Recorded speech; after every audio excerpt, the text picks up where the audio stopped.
அம்மா உன் வார்த்தை வேதம் என்றெண்ணும் மகனும் நான் தானம்மா.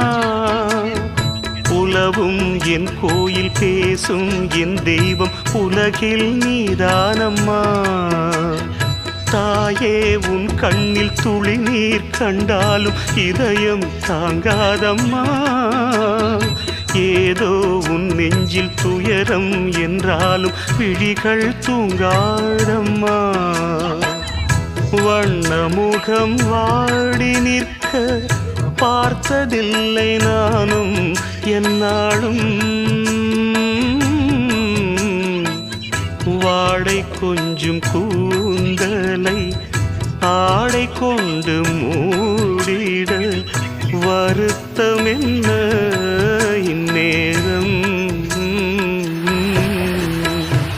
சொல்லி சொல்லி வந்ததில்